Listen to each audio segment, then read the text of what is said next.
Good evening, everyone, and welcome once again to my table. So tonight we bring to you a really interesting discussion between two published authors. One is the author of an anthology. The other one is a novelist who's already brought out two books, and this novel happens to be her third book. The discussion that we have in that we've planned for today is basically a discussion to kind of discuss the pros and cons of writing an anthology vis-a-vis writing a novel. The literary world actually has been abuzz, off late with a lot of anthology collections hitting the market. Is there actually a market for anthologies out there? Or has the market moved on to novels and to promoting authors who are penning full length novels? That's the discussion that we hope to have tonight. My first guest is the author of an anthology, a heartwarming anthology, if I might say so. The anthology is titled Rainbow Housing Society, and the author is Meha Sharma. Meha, in her anthology, has brought out the tales of, I would say, a normal housing society, a society that you and I could be living in, which comprises of people from different stratas of life and people who have their own sets of problems and have their own sets of issues. And that's the thing that she has chosen to highlight via her anthology. So, on that note, let me please welcome Meha Sharma. Good evening, Meha, and welcome to my Good table. evening.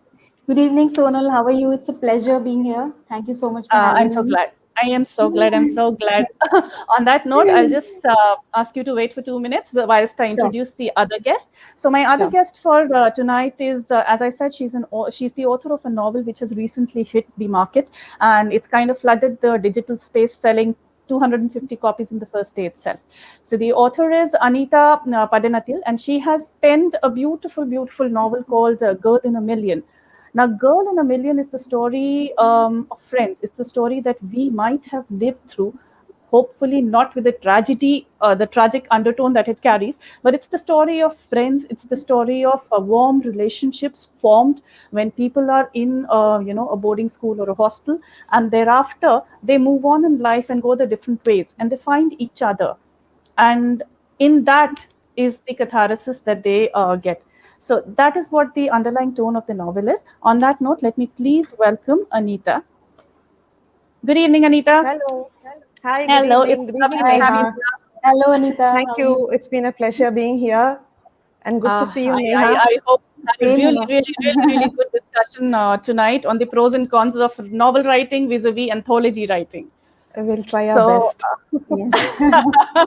I am sure with your experience, I am definitely sure that we'll be able to, give others quite a few inputs so that they can be kind of guided in their journey towards writing something. So I will first like to start with Meha. Meha, let's talk about your book. So I have it right here, Rainbow Housing Society. Yeah. I have it And here. okay. So Let me add it to the Rainbow collection. Housing, that is really sweet. So Rainbow Housing Society, as I mentioned in my introduction, Meha, what I like best about your book is that it's very warm. One thing. The second thing which I absolutely loved about your book is that it is the story of human relationships all around us. And within each story is a very pertinent question that you have raised. It's been subtly woven into the fabric of the story. And yet, when I read the book, it made me sit back and it made me think, oh yeah, what she's saying is right. This is something we neglect. This is something we don't do. This is something we should think about. So that's the kind of emotion your book evoked in me when I read it. Was that a conscious decision to write it in that manner, or did it just come about naturally? Yeah. So it was not a conscious decision per se, but Mm-hmm. yes, these were issues I feel strongly about. So when I Mm-hmm. started writing, I think it happened inevitably. They kind of seeped in the book or in the stories that I was penning at that point of time. Okay. And I would say that the stories are, I mean, a lot of people think that the stories are real, but I would Hmm. say that the stories are a figment of my imagination, but I would say that the issues are very real. So they're So basically an imagined reality rooted yes, in the realism of day-to-day life. right, right, Okay. Right, and these are certain issues which I feel strongly about. As if you, since you've read the book, you'd be able to know that I've spoken about LGBTQ rights. Right. I've spoken about infertility and parents neglecting a child. Even that was a very short piece of fiction, but I somehow wanted to convey a message.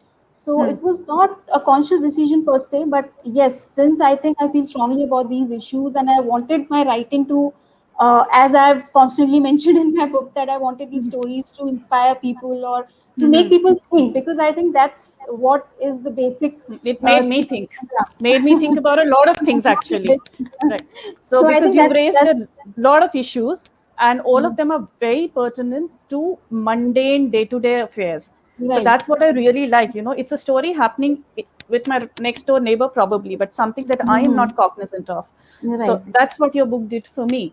Right. So why did you decide to write this in an anthology form?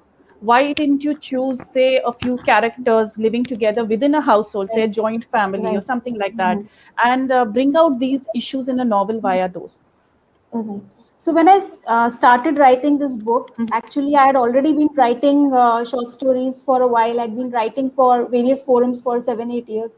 So what I Okay. wanted to do was I just wanted to test new waters, and I wanted to see whether I would be able to come up with a novella or something which might, help me grow as a writer. So Right. that was my basic intent behind penning these short stories. And why I chose an anthology, like I said, at that point, I did not think that, first of all, that it will be published eventually, to be Okay. honest. Oh my God. All right. Secondly, when I was writing these stories, I had pictured these stories as a sort of a novella. But when I started Okay. penning these stories, somehow they became independent short stories. So there is an underlying inherent theme in all the Theme, stories right. which runs through all the stories, Yes. but you can also read them independently. So Independently. somehow, when I started penning these stories, it so happened, though when I started writing, I had pictured and imagined that I would probably write a novella with probably with same set of characters. But Right. I think my narrator was someone who was there throughout, but the characters kept changing because of the setting I chose. Okay. So On that that is what note, Neha, why go with the narrator that you chose? I'm very, very curious about that because the narrator here could have been anybody, but you chose a very unusual narrator. So I don't know, those who have Agree. not I read the agree with story, that. let me Yeah. not let the cat out of the bag. Why did you go with that narrator? I wanted to write about a housing society because I had recently actually moved to a housing society, and Okay. usually we stay in cantonment, so it was a very Right. novel experience for me. And society throbbing with people from various walks of life. So I think unwittingly, that's from. I mean, this is where the germ came into my mind that you can do something with it, or you can bring out a plethora of stories with various issues. Okay. But I thought about different things happen behind the doors, but I wondered, I mean, who would be able to actually go and see what's happening? Because Oh, people, okay. so people wear masks and nobody's, I mean, wanting to share what is happening with them, and So you we as needed a somebody who society, could actually yeah, peek into the house. yeah. So So that's the I reason needed you. somebody who could peek into the houses and who could go on doing it without being noticed. So that's when I thought of. Is your next book going to be about some peeping tom now? I Something, don't know. some peeping tom going and peeking into some people's houses. I don't know. I think we, as writers, we need to be really curious, and I think Yes. we also tend to overhear people's conversations, and we do it shamelessly. And I think that's one thing about which we should not be ashamed of it. We should do it if we want to come up with different stories. Right. So that's one thing I feel that it I can think help as us. writers, more than anything, I don't know if you guys agree with me or not, but as writers, I think we're a very shameless lot. We We think it is are. our birthright. We think it's a birthright to write about somebody, eavesdrop on conversations, Yeah. kind of give our two piece to a discussion just so that the discussion becomes more lively and we can pick some material from there. So we are a pretty shameless lot when it comes Yeah. from dredging up other people's lives.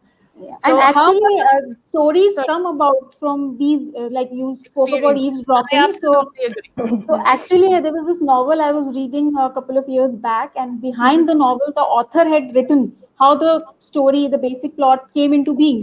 So it was really intriguing to read that the plot came about when she was actually sitting in a restaurant. She was having lunch with her friend, and she actually overheard two women talking on the next Okay. table, and that's where that idea came about. That okay, they were talking that okay, that particular woman got divorced, and now she has to fight for her kids' custody. So that's how that particular author started thinking on those lines. That what Okay, so if on she that runs note, what away I'm with going her to kids? tell my audience here is that if you want to be a good writer, please eavesdrop.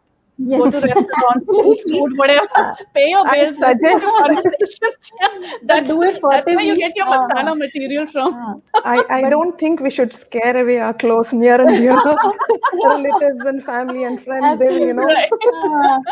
as it Yeah, is, on you that They'll have not note, keeping on they'll that not distance, note, take us staying at to home. Anita, restaurants. They'll yeah. stop taking us to restaurants. Yeah. We'll have to eat I alone. felt there is that So, risk. So, Anita, I'm going to bring you in on that note. And your experience in writing this novel must have been very different from Meha's experience in penning down an anthology of short stories, right? So, it has always been my belief that as a novelist, you need to put certain aspects of yourself into the book. They may not be the characters, they may not be the situations, but a part of your soul gets transferred into the characters that you're creating. You have to live them in order to translate your words and feelings into a compendium. Now, how difficult was it for you to do that? Because see, to do that you need to be Anita the novelist, and you have to dissociate yourself from your family or your children for a while just so you could think and put yourself into that mode to write. How difficult was it to Uh, pen this? with me, dissociating was a very difficult thing to do, practically, because you are a homemaker. So you have your cooking, you have your cleaning, you have Yeah. all the things associated with a home. All the So you perks, can't, of basically. course, perks, wonderful little perks that brighten Yeah. up your lives. So you can't dissociate yourself basically from anything. And if you get that spark, whether it is early in the morning or any time of the day, you need to actually set a time and go and just work like a maniac and get it, That's your finish zone, it up. basically. You need that. Exactly, you need that. So the corner was already there. I had set up a corner, but getting to the corner was the toughest part. It was like the tortoise, or the snail moving towards that corner. The ideas are all there inside your head, but then Right. let it out was very difficult. And basically, my journey has been unplanned. I This was where I am right now has never been. I have never actually thought of being a writer, being a novelist. So all the questions, the serious questions that you have for me, I think I would answer them in simple layman's terms, as a layman, because thinking of it from a very serious point of view, I guess you might get a little, worked up or whatever. That's all right. No So problem at all. We are interested in your perspective, your journey, your evolution as a writer, because there are a lot of our friends out there who've just I begun this understand. journey. It's baby steps for them. So right now they're at the stage they're writing 500 word flash fiction. They're writing 1,000 Yes. to maximum attempting 3,000 word Yes. flash fiction. Correct. Now transitioning from 500 word to 3,000 is a task, because the I writing would agree. suddenly becomes more descriptive. From 3,000 to 5,000 is another task. But once I think you've done 5,000, then you take off, because after that you have the idea. In order to write a good 5,000 word piece, you got to do 7,000, 8,000, 9,000 words and then edit it out. So was that what your journey too? Like when you wrote Girl in the like Million? like like I said, my journey was totally, it is like an off the cuff kind of a thing. It was not a regular writer, writing kind of a thing. So I started with small bits, exploring all by myself. I had Okay. this idea that I should while away my time doing some writing, because I was in this transition period, where I was, literally, in a different phase of mind. And this actually helped me, work things out. So whenever I had some time and space, nobody knew that I was writing. In fact, Okay. Yeah, in fact, this was around 4 to 5 years ago. No one knew I was doing the writing, and I never confided to anybody because I felt it's like a secret part of me that, it's my own little secret. I was holding on to it, and I had fun with it. It's like my baby and me. I've never handled a baby before, and she grows up, and it's like that. So it was a very fun, part of me that I was, secretly, what do you say, taking care of. And then I dissociated slowly. When it started getting to me, I started dissociating with all the, me, I'm not very comfortable with the camera and all, the video and stuff. So I started dissociating with a lot of WhatsApp groups that we had. I mean, a lot of WhatsApp groups, and that irked a lot of, sensibilities, because I didn't confide, the reason behind my, absence. Exiting. And frankly, I needed the time, to think about what I was doing, whether it was going to, work, or whether it was the right thing to do. I didn't know anything. I had no one to, check with. A writer is plagued by self-doubt the worst, I think. Seriously, I had everything all around my head. I could see them. It was like that Tare Zameen Par child who has all his things all around him. I could see them. It was like that. Like little Tweety birds floating around, Oh, yes. This is my character. Let me pluck this one and write about this one. Okay. All right. And then I started with a few, short stories. But my short stories were all around the 3,000 to 5,000 word limits. I surfed the net for quite a while, and that was my only guide, my only tool, because I was not part of any writing group, and even now I'm only part of Artoon Zen, the writers group. So no one to discuss. I took the call all by myself. So there were people telling the blogs that advised, write 500 words every day, 1,000 words every day, be dedicated. I mean, none of that worked. Finally, I ended up doing it my own way, and it was in 2018 that I had actually 2 manuscripts ready. Oh, really? That far back? Yeah. So both the manuscripts were ready, and one was floating around. In the sense, Girl in a Million was floating around, and the second one was picked up, which is the one that you have mentioned, the science fiction, Vast Thought Wave and the Daredevil. Okay, right. So this was picked up by the publisher, and he wanted me to do an additional, work, research, and write on the biography of the ruler of Sharjah. Okay. The best part was we hadn't met. This publisher hadn't met me. We had just spoken over the phone, and he just suggested, please work on this. You do the research and things like that. It was a very weird story. I mean, I don't think people would actually believe it when now come to think of it. But then within the space of 2 months, I found myself, in the Sharjah Book Fair. I had never been there. I mean, for all the 15 years that I've been in the UAE, I've never been to that part of town. And suddenly I end up there with 2 books. I wanted to write a book, but then I ended up with 2 books. It must have felt incredible, I Suddenly was being there. I mean, you got both hands full. I was like a zombie. Literally, I was numb. I was numb. I was just smiling for the sake of smiling, but my inside, I was a mass of nerves. You had these, photographs and people and the crowd all looking at you, and I just wanted to shrink and hide in a corner. That's me, right? Oh God.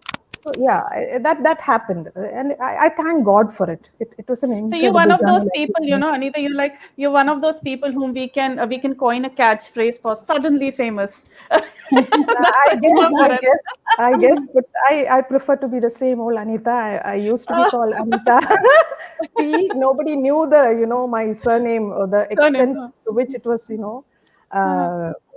coined, and now they all call me. So initially my friends said, is that you? Is that your real name? Because I used to call myself Anita P. That's it. So nobody knew my name, the full name. And then, so the writing part happened over a period of time. I worked on it. So basically, I would like to tell everyone, all the aspiring, my friends, all of you here from Room 9 and all of you viewers, that don't expect anything, don't be aggressive. Be patient with yourself. be patient with the work that you have created. When I talk about it, I get goosebumps, because that's how you must like your work. That's how Right. you must love your work, and that's how you must invest yourself in whatever you do. So even if it is something that you have come over by accident, if you don't invest your heart and soul in it, like you said, I Embrace it embrace it. wholeheartedly. And Right. that's when if it's meant to work, it'll work. It'll definitely work. But then you have to be Thank you so much. patient. Yeah, That is the thank you thing. so much for saying that. We have a question from Bhaskar Mukherjee again, an incredibly talented writer. I'm reading his book, It Happens, and I'm Yes. absolutely loving it right now. Mhm. So his question to, he's asked both of you, what's more important in a short story, the plot or the character conflict? So Meha, would you like to take this first? Then we can come to Anita. Sure. Yeah. So So what is more? I think in a short story you can both plot or you cannot really say that a plot or is important or a character conflict is important, because in a short story, since the difference between a short story and a novel is that the words are lesser, so Right. you can actually you have to take into account both the plot as well as the character conflict, or you can even just concentrate on the character conflict. You can just talk about a person's mental state of mind and you can finish writing a short story. Okay, let's But break this question up into a word limit. Suppose it's a right, 500-word story, short right. story, flash fiction, 500 words. Now, in that, is the plot more does the plot need to be stronger, or the character conflict needs to be stronger? Because the story needs to complete its Mhm. arc even in the 500 words, right? So the Right, beginning, right. the conflict, the climax, and the denouement, it all needs to come. Mhm. So, Mhm. what is more important in a 500-word story, according to you? Like, again, I would say it depends on what sort of a story you are writing. If your story is plot centric, then of Hmm. course you can go with concentrating on the plot per se. But if Okay. you're talking about a character and if you're focusing on the character, the dark shades of a character or Hmm. whatever, then you can absolutely concentrate on the character conflict. But the biggest thing in if you're writing a flash fiction is that the end has to really get the readers. So I Right. think that's the most important part, because the lesser number of words, it's not easy to write. People The end believe cannot that fall flat in a 100 word flash fiction. stories and Right. 500 word Yes. stories are easier to write. They're easier to Mhm. pen. But uh, I mean, I would like to mention this the definition which Edgar Allan Poe had given for a short story, which I think very succinctly he had brought about. So he basically, I'll try and paraphrase it. I don't remember exactly what his words were, but he had described a short story as that it is a dramatic narrative which is intended to be read in a single sitting, but at the same time it is designed to produce a singular effect on the reader. That's how Edgar Allan Poe had defined a short story. So I Okay. think if you think about this definition, I think that just covers it, and Kind of that's, covers everything. Okay. yeah, Anita, it what about sums it you? up. It sums it up. What about you, Anita? What would be your answer to this? I always look at it the unconventional way. I don't go by rules, Mhm. and I don't think, with all due respects to all the writers and whatever rules have been set in, I feel that whatever line you start with and whatever line you end with, whatever it is between it, the lines that you wish to convey, if it touches the heart of the readers, Right. words don't matter. It's only the intent. So Hmm. if they like it, I mean, if there is a genre, it's a thriller, or it's a horror based story or theme. Hmm. If you manage to convey what you have created, whether be it the character or the plot or the theme, if it conveys the whole thing to the reader or the viewer, I mean, that's all that matters. Okay. Okay. Let me kind of, cap this discussion on this particular question for the viewers, of course. Now, suppose if you're considering a story which is 500 words, I think what you guys are trying to say is that whatever aspect we look into to write that 500 words, we need to stick to one thing. So if we have picked a plot, now, a 500-word story could also just be a conversation between two people, and therein it could be the conversation in itself could bring out the plot. So we need to focus more on the way the story is going. If it happens to be a lengthier story, I always feel that there is no scope for any superfluous language in a flash fiction. Till about, I would say, 2000 words, there is hardly any scope to put in metaphors or overly poetic language or even lengthen your descriptions. that only happens once you shift from 3,000 to say 5,000 words. Then only you can describe, how the person in a 500 word story, a person will walk into a room. In a 1,500 word story, the person will walk into a room and notice something in the room, possibly that the light wasn't, the light of the room was dim. In a 3,000 word story, in the dim light, he's able to see something. So he can possibly see, okay, there was a lamp by the bedstand, the bed wasn't made, or, the pale light of the sun was filtering in, or whatever. Now, in a 5,000 to 7,000 word story, this description can be lengthened into a paragraph so that the reader is put into the setting. So that has been my experience, whatever I've garnered from different, people that I've met, different writers. Would you guys agree to that? This thing? Yes, I would absolutely agree to it, because in a flash fiction, there is hardly any scope for exposition, which is there if you are writing a bigger piece of writing, or if you're writing a novel or novella. So in a flash fiction, you cannot describe a character in detail. You cannot describe the setting at Right. length. So basically, you have to, like he mentioned in the question, that you have to focus on the plot, because it has to follow the arc, as you mentioned.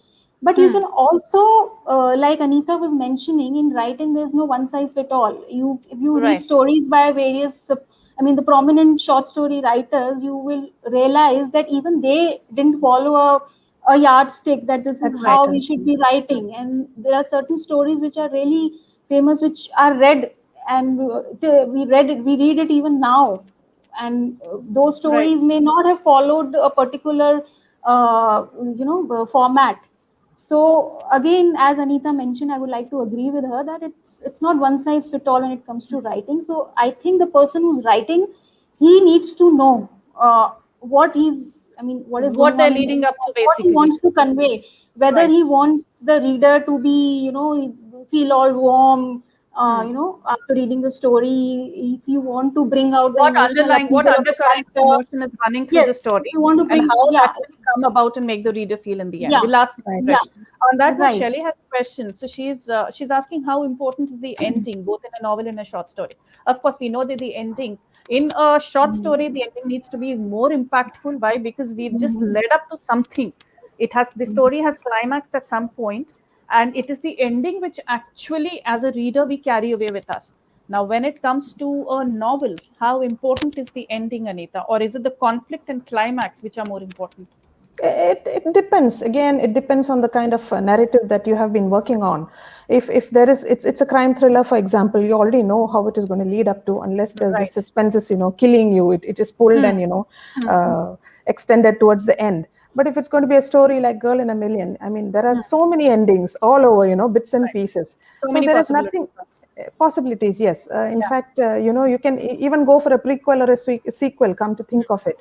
So just about the idea. So there is, like you say, it all works according to the kind of manuscript that you're working on.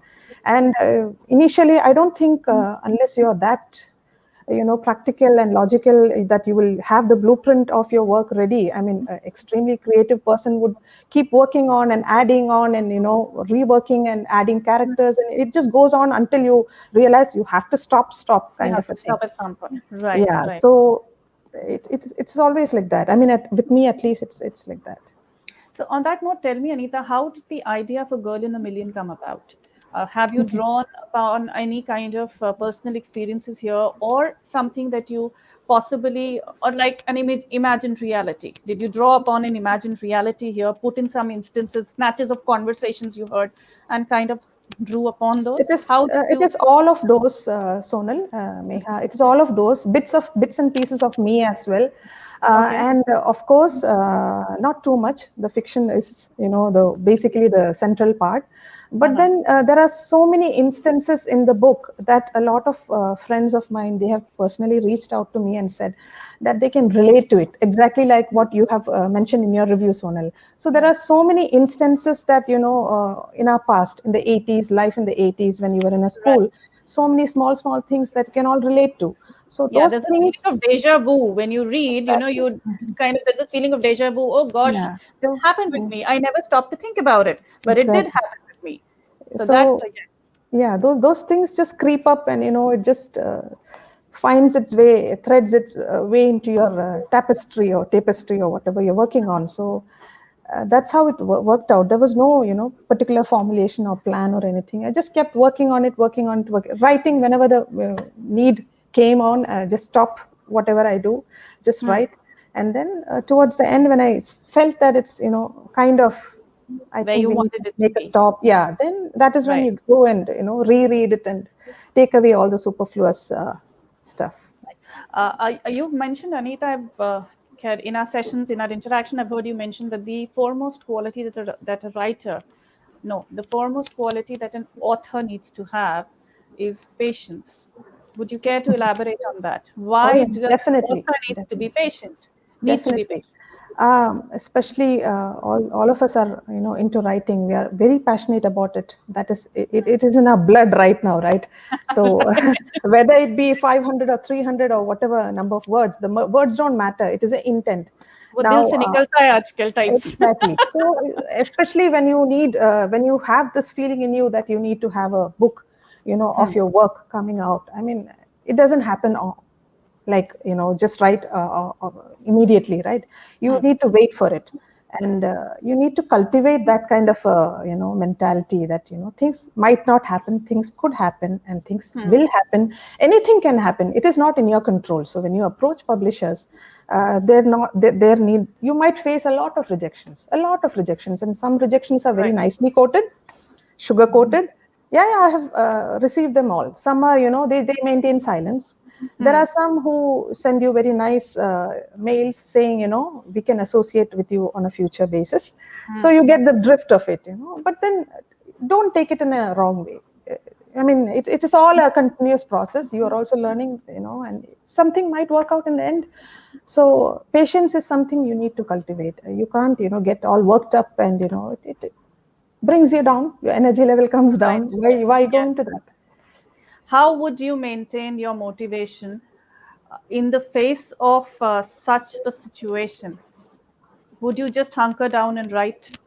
I mean, the book is already out there. It's already gone to the publishers. There's nothing you can do to change anything in it right now. Correct. And the weight is killing you. Like, not everybody is as patient as you look to me, actually. So the weight is killing you. What would you suggest to those people? Should they work on the next project? Why not? Why not?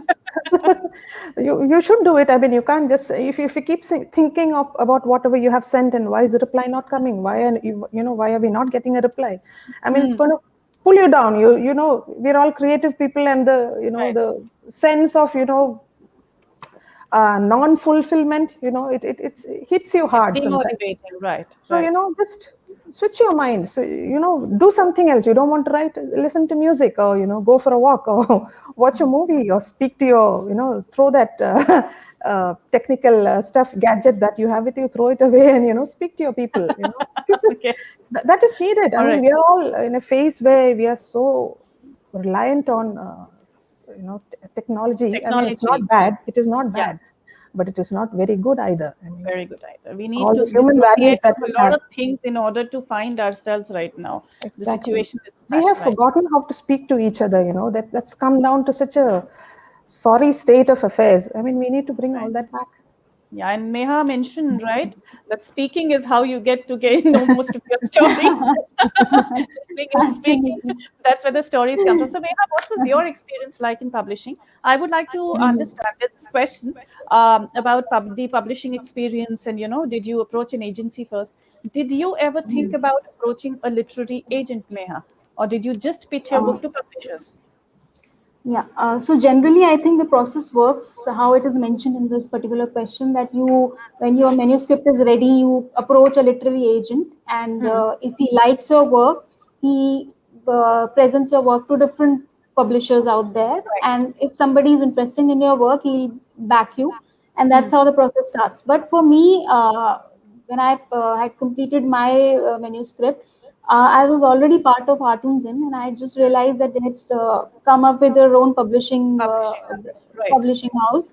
So I thought that why not try and send my manuscript, because I was not very sure at that point of time that I just sent it to them because I was already associated with them. So I felt more comfortable also, because since I Right. was already writing for their platform, that's where the importance of writing Yeah, there's a platform. level of comfort you have with Yeah, the public. I think that's yeah, very important because he is yes, are ultimately going to translate your yes, vision into a reality. So that comfort is yes. most important. So there was less repetition at my end when I submitted my manuscript, and I just submitted and I forgot about it. And I think after a week or 10 days, they got back to me and they showed interest in the book. You forgot So about it for 10 days, Meha. You're incredibly patient then. Anita, See, she is the she, embodiment of she, patience. she knows the secret. You only know it. I swear. Okay. So, Yeah. so so they for got me back it to was, you and yeah. it took off So from for there, me, basically. I took off from there. So for me, it was fairly easy, I would say, Mhm. being a first time author. Right. So I didn't have to, I mean, eventually I would have probably ventured into exploring other options, literary agents and other things. But since it worked out with them, The I first did step not have was to go through. smooth for you, basically. Smooth for So, me, yeah. Anita, was it that ways for you also, or did you pitch to literary agents as well in the UAE? I did. I don't remember what I did, how many mails I've sent. I don't, I've not kept track of them, but Right. yeah, there have been quite a few. But Hmm. Girl of Million literally took 3 years, to come to fruition. The No Girl in wonder the patience is your virtue. So, no wonder. Yeah, actually, there were two other offers Hmm. waiting, but then our wonderful friend COVID turned up, and they kept quiet about it. And Room 9 approached me. I had just been sent an invite by a common friend to get into the writers group, and then I was just that is my first time into a writers group, and it was Okay. fun reading you all interacting and all the fun times that you had, your atra and all that. It was fun, Mhm. reading through all that. And then Dear God, I Atra was not fun for us. I can imagine. it, I can imagine. it was a brutal free for all. But yes, I on can that note, imagine. Atra is one of those competitions where you can send in a story and you can get scathing reviews from it I for know that it. particular story. And after that, the kind of progress that you see in yourself, Exactly. because then you get used to those scathing reviews, you get used to getting that brick back, and everybody out there is just waiting to kind of stab you and dissect and bisect your story, so that really helps.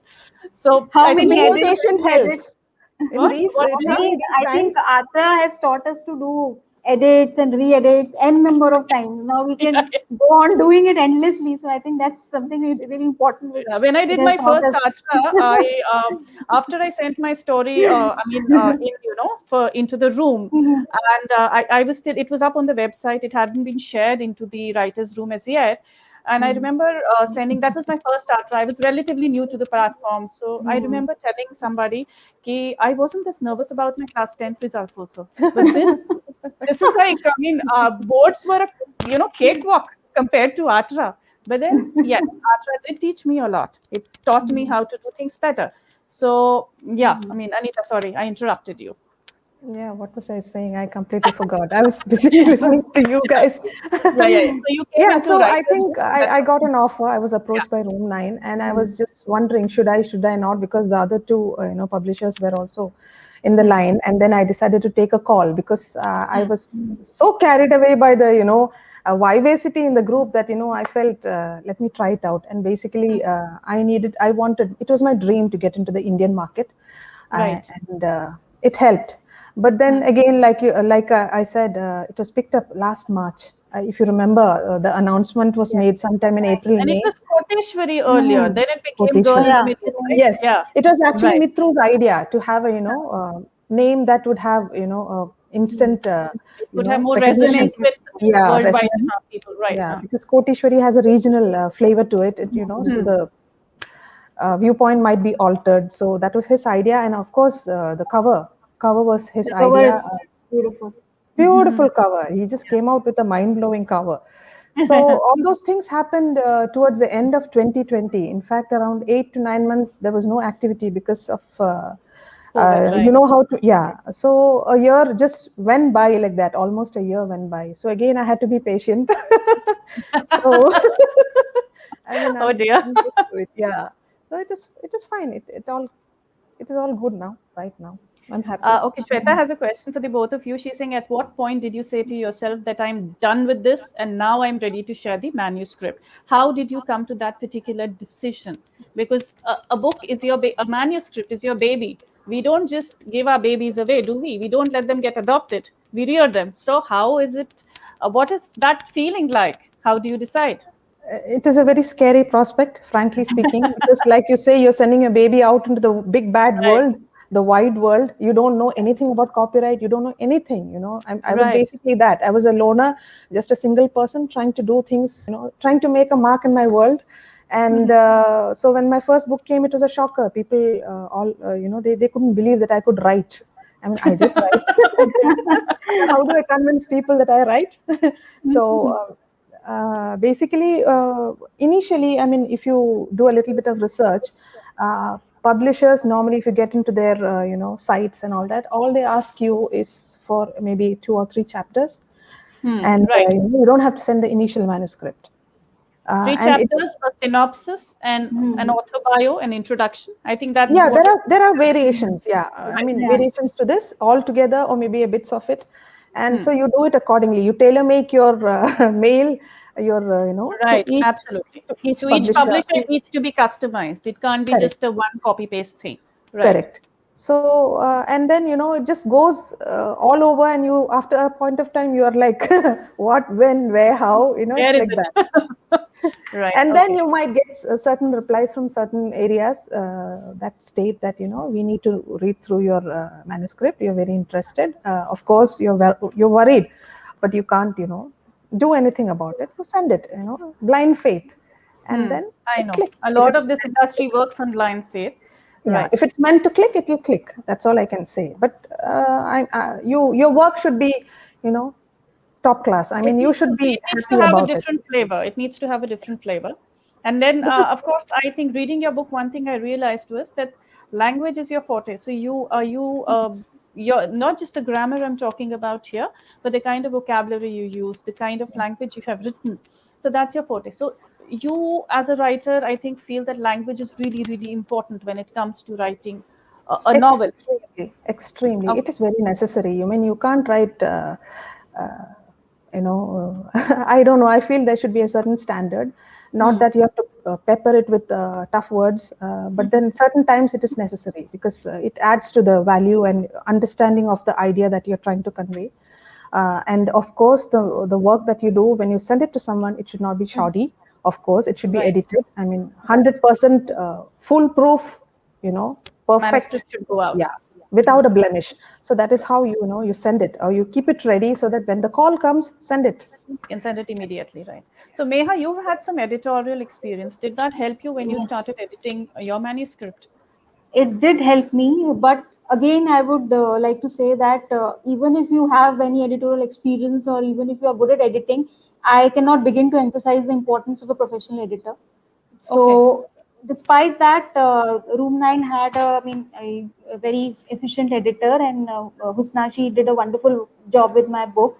So because there are certain things which can escape your eyes, and which there might be a certain word which may not be right. It seems right to you, but it might have a better alternate word.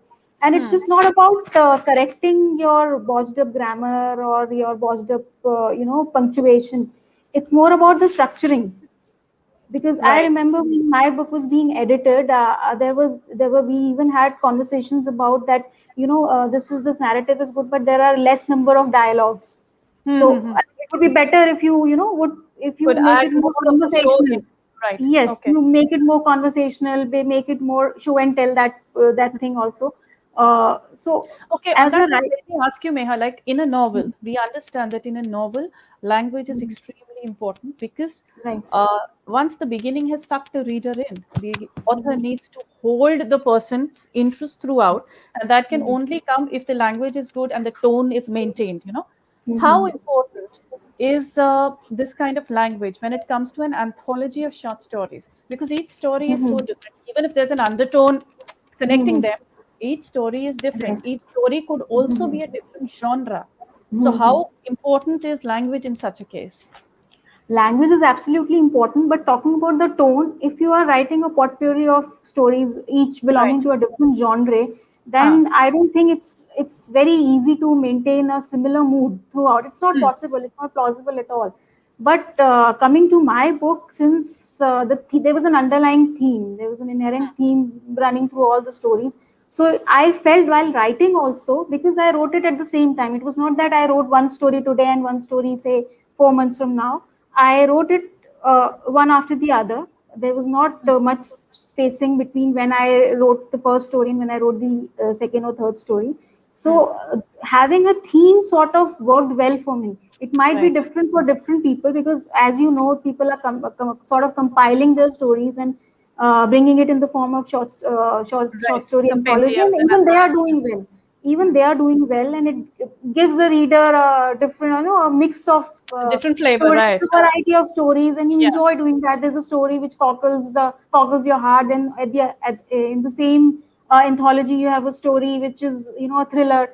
So it's a story which is horror based. So basically, the book is kind of appealing to all the emotions that you possess. So that you find a connect in one story or the other. You kind of find a connect. Now, on that note, let me ask you, as a writer, I would say when we join writing groups, okay, and this is a question I'm going to ask specifically to Anita, because she's written a novel. With respect to a novel, Anita, do you think it is important that a writer be kind of, introduced to, or be kind of cognizant of different kinds of genres?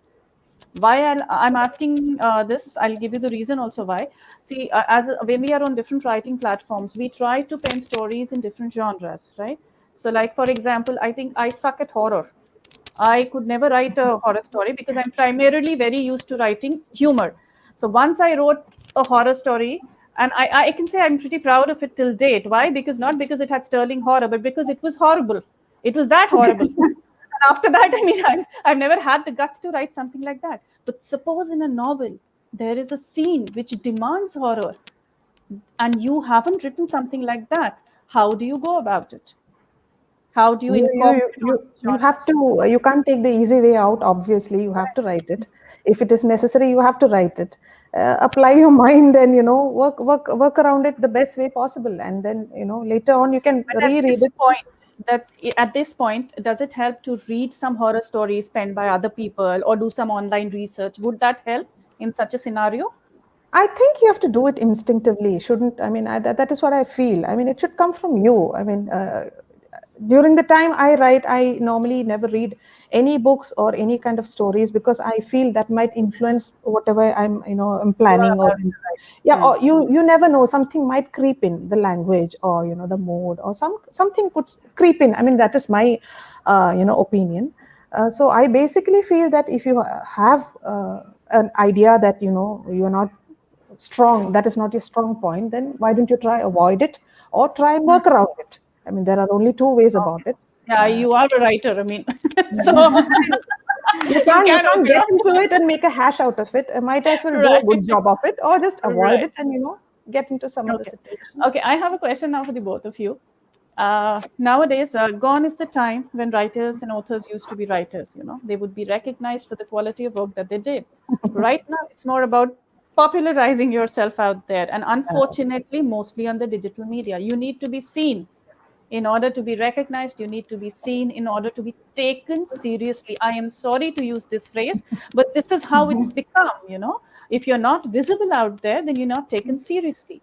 So how to go about this? I mean, see, for a person who's a back body, a kind of homebody, like you said you are, Anita, does one engage a PR agency? You believe in your book now.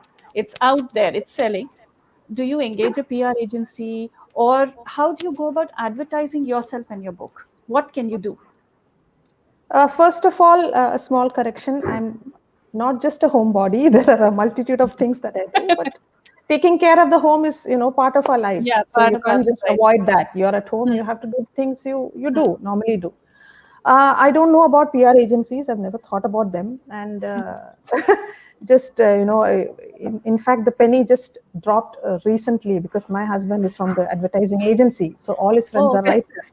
All his friends are writers. Can you believe it? And I had never put a thought towards that side, that my God, I'm writing, who am I, what am I? I'm a nobody. Of course, I mean, when you start out, you're not recognized.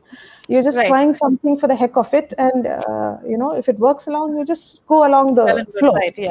So those things, never actually crossed my mind. In fact, I had put in a post about this graffiti artist, amazing guy called Banksy. Right. I don't know Yeah. if you've I heard saw of that. him.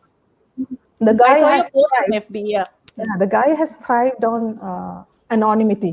Okay, nobody has seen him, but his works are like cult. They have achieved cult status. So I personally believe in things like that because I'm happier that way. But having said that, today's day and age, yes, a certain amount of familiarity in the media, that is very necessary. So if you are going to be very aggressive about it, we've heard about stories about CB having plotted its marketing I think strategy. there isn't one session which I've done in which CB hasn't cropped up. I mean, I should be getting a royalty for promoting him, it seems.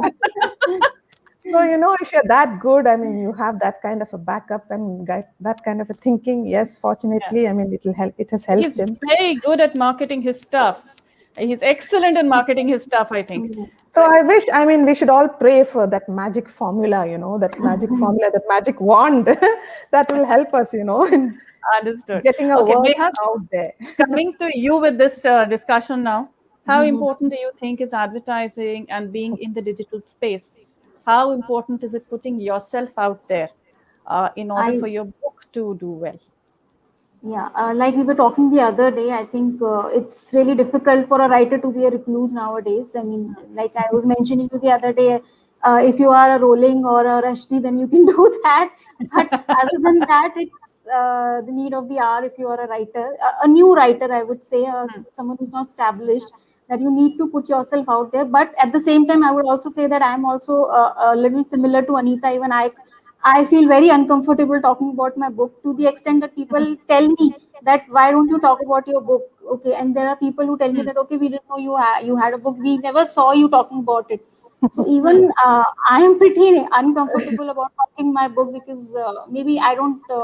I'm not a loner per se, or I'm not an introvert, so to say.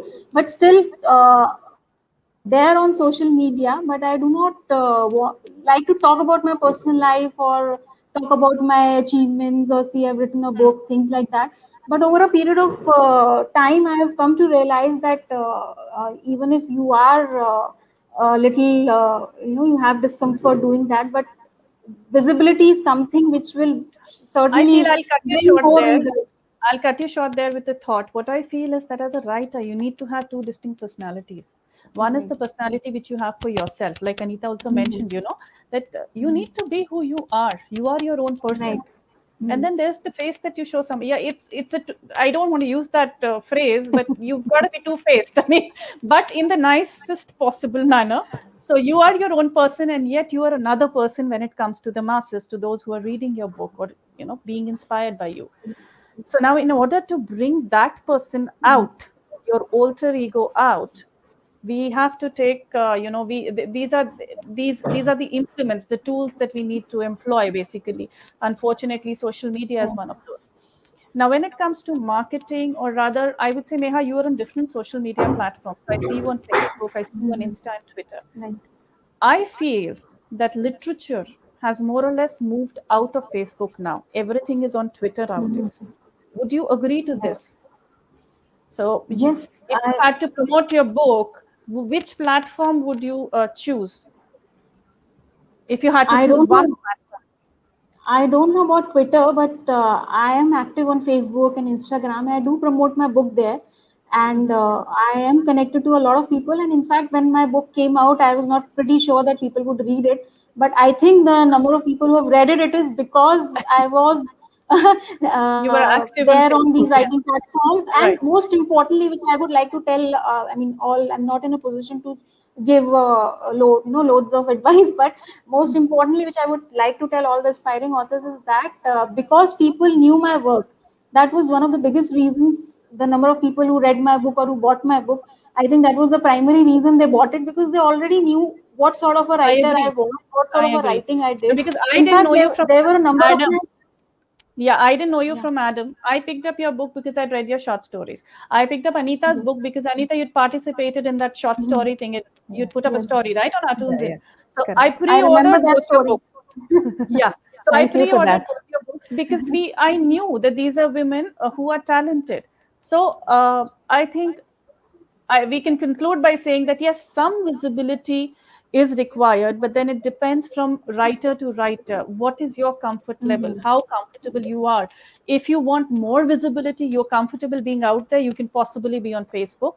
If you prefer a certain amount of anonymity, then you can possibly go to Insta or Twitter because you have a character limit and you really don't need to, put up lengthy posts and stuff. So I would like my to take, add a couple of things to this. yeah, That nowadays, even when these book pitch fests are happening, book pitching events are happening, yes, various portals are doing it. So right. even those portals, like the literary agents who are associated with those portals, even they, when your pitch is selected, even they have a question wherein they ask you, what is your marketing strategy? How are you going to market this Right. book? So this Yes, is I have something which come I've across really, such yeah. questions. So Yeah. this is something which I've realized lately. You might not be a marketer, but still they expect you to go all out there, because if you are ready to Absolutely. go all out there, then only they would be willing to back you up. If you have Yeah, a yeah, yeah. certain credibility, if you have Hmm. certain number of people who know you as a writer, who know your writing skills, you have a certain, people know you, what you represent, then I think they are also, more willing to back you. So I think Right. this is something which cannot be. This is becoming more. I mean, as we are It's going on, it's becoming more becoming and more and more more an inevitable. Yeah, inherent part of the literary platforms. I would yeah. add to what you've just said, Meha, and go as far as to say that I was asked upfront, okay, if I were to bring out a book, I was asked Mhm. upfront, how many copies do you think you can sell on your own metal? I mean, how many copies are your relatives going to buy? Are your friends going to buy? Buyback This again. is How many copies would you buy back to give away? Mm, In different kinds of literary platforms, host competitions and contests and mm, stuff like that. Other mm, than that, what is going to be a marketing strategy? So if your book is going to hit an 18 mm, plus audience, that's a huge range, right? So what's going to be your personal marketing strategy? Leave alone the publisher. The publisher mm. is already thinking of what they want to do. So this Right. has become, I think, the author's role is no longer limited to just writing. Mhm, We are expected to know everything. It's like mhm, become like mhm, we end up writing because we have a degree or we have some knowledge. mhm. We get it out, and then we are expected to get these marketing ka degree, advertising ka degree, PR ka degree, financial management, very important. So on that note, tell me, how expensive is it bringing out a book in the Indian market? If we talk, how expensive is it to bring out a book? I mean, did you And guys face any of that Neha. expenditure? Meha, I, starting with I, like I told you that this process was pretty fairly smooth for me. you. So, but I believe that when you go through a proper channel, like if you contact a literary agent, so obviously he'll charge certain amount of money, Right. uh, because he has to market your book, he has to Agents in present it India to, charge an and upfront yeah, amount. So they tell you that they yes, will not take any part yes, out of your royalty, unlike yeah, international agents who tell you that, okay, whatever mhm, royalty payments come in, we'll take a certain right, percentage out of it. Indian yes. agents are charging upfront. Yeah, they are doing Right. that. So Yes. that amount is already there. Other than that, I don't know what is the clause between when you actually sign a contract with the publisher. I don't know how much amount he takes up and how much you get, because I've Mhm. not gone through that, those publishers, or I've not gone through a Okay. literary agent, so I'm not in a position to answer that.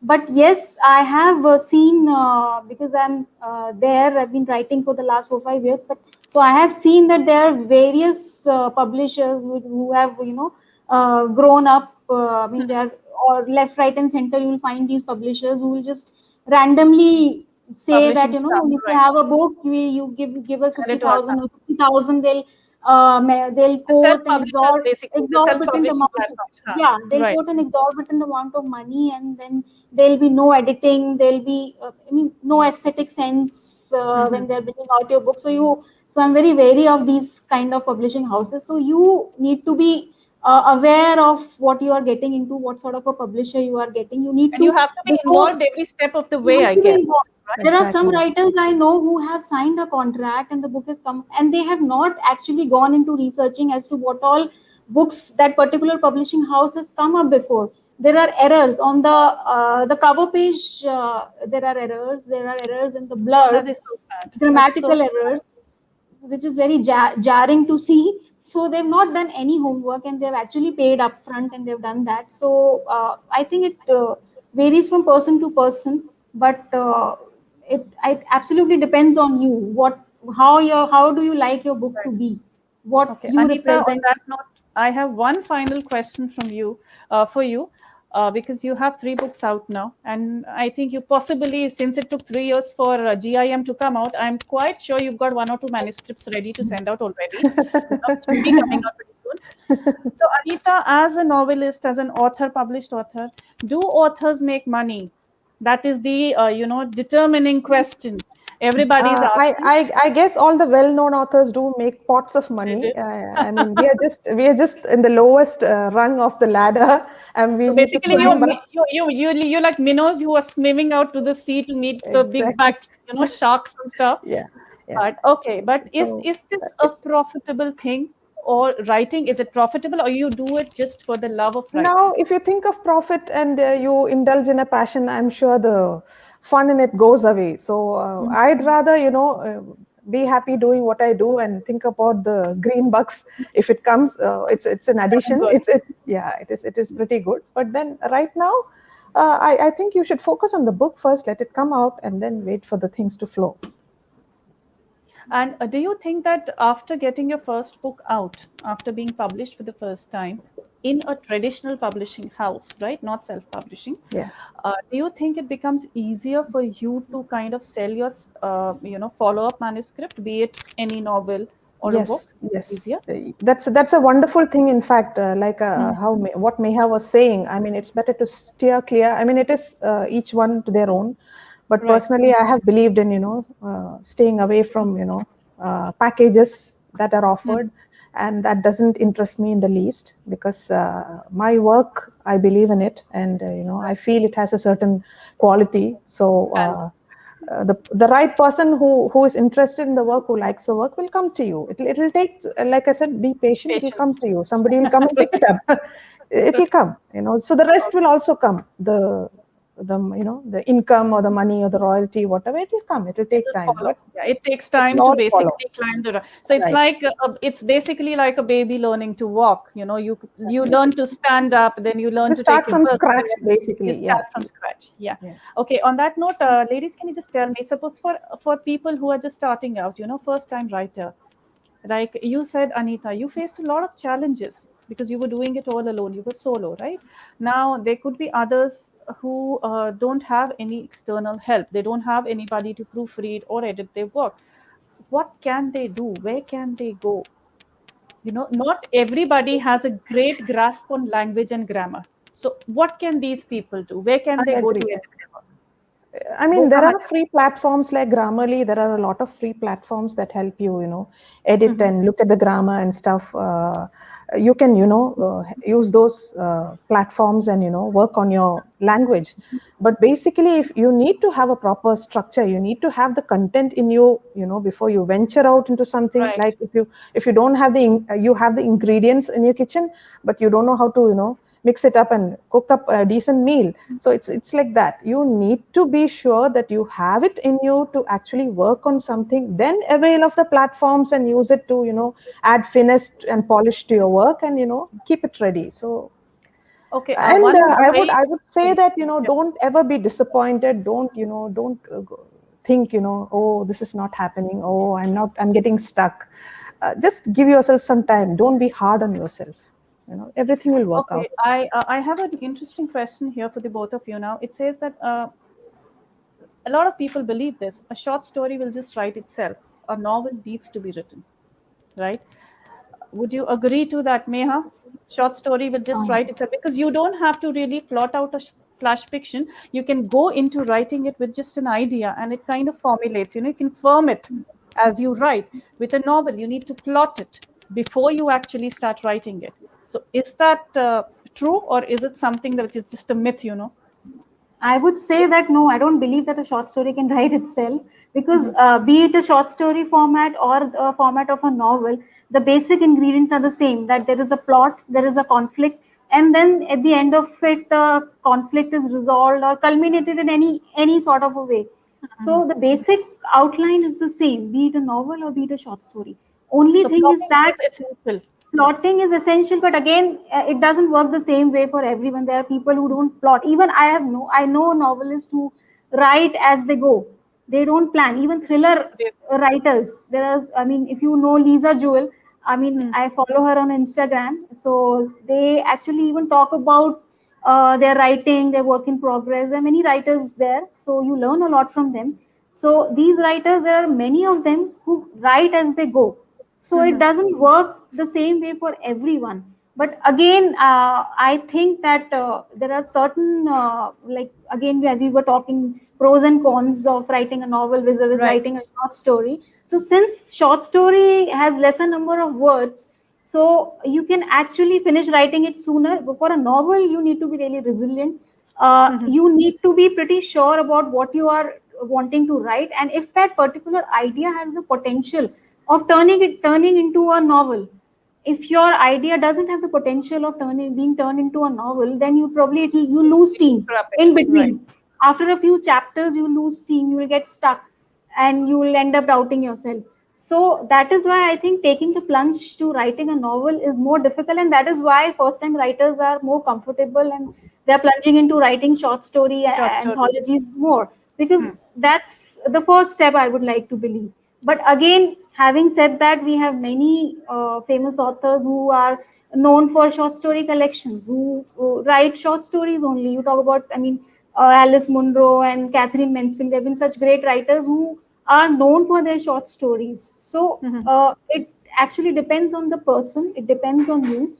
You should feel strongly about your plot, be it a short story or a novel.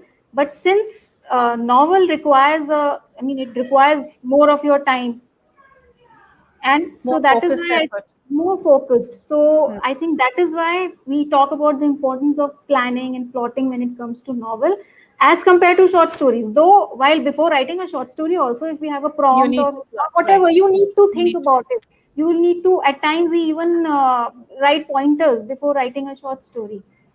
And at times, as is the case, I'm sure Anita can back me up on that, as is the case with the novel, same is the case with the short story. At times, you jot down various pointers, but when you are writing, it turns out to be something else.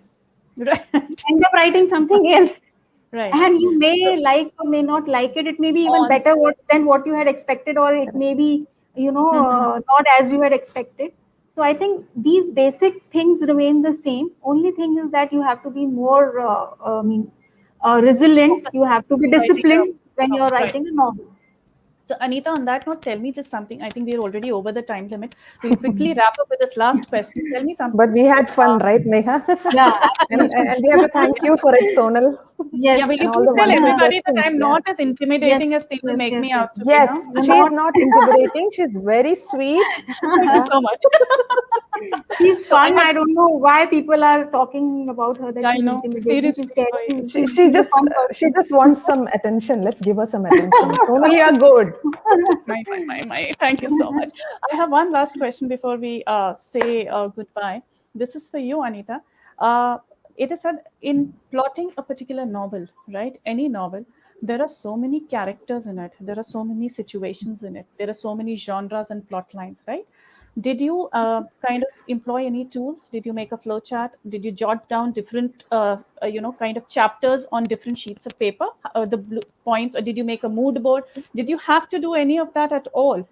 It's all here. It's here, It right? all worked. So it's like I what just you guys yeah, I said, just जिसको जो जिस तरीके से जमे, they can just kind of That's work it. on it And like what I that. needed to trash, some things were superfluous. I just trashed them. And then while other, there was a part, the initial, I think around 2000 words of how Girl in a Million began. That was a little bit of heavy reading. It was Okay. philosophical, a lot of philosophy. So I think that a few readers who read it and they said, it's a bit too much. We cannot go to the story. It's putting us off. But and so I had to take that entire content and rewrite just a little bit of it. So as a writer, you need to be very heartless with the baby that you create, basically. We have to be heartless and we have to be practical about it. I mean, we have to know what the reader should like. I mean, just because I write something, it need not be necessary that the reader should like it. I mean, not always the case. I can always stick it out saying, no, this is how it is. It So is when going to we be. come to an anthology or a novel, whatever, tell me, ladies, how important is the reader to you when you're writing? Do you write with your target audience in mind, or do you write from your heart and then hope that this can fit into a certain target audience? Because that's a debate, that's an ongoing debate. When you go to a literary agent or a publisher, the first thing they ask you is target audience. But Correct. when you write, you don't think of a target audience. You just think of getting that story out. Out of your head. Yeah. Do you think you should keep a first-time writer should keep the audience, the reader in mind when they're writing their first novel or short story book? I think you should be done. I mean, you should complete your writing first and then think of all these things. These are all kind of the trivial things that come towards the end. The end list. You tick off all your checklist. You tick off all your checkpoints and then come to the end and then think, should this be done? Should that be done? So that's okay. All right. So anyway, any last words? You have any last words of advice, Anita, for newbie writers out there? Be patient. I would only say be patient, be happy in what you do, what you're all writing. I mean, it's not a small thing. It's a huge thing. Writing is not an easy thing to do, and don't worry about simplistic language or the words that you use. All that is it comes in the process. You just have to stick on to it. Something. I mean, if you have a dream, it'll work on. It'll all pan out. Thank you so much, ladies, for coming onto the show. Thank you. As far as the audience is concerned, I'm going to leave you with these two wonderful books.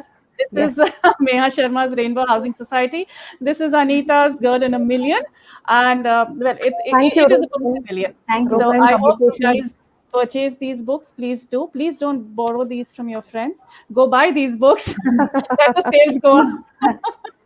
So on that note, thank you so much, ladies, for joining me. It's been a pleasure to be hosting you.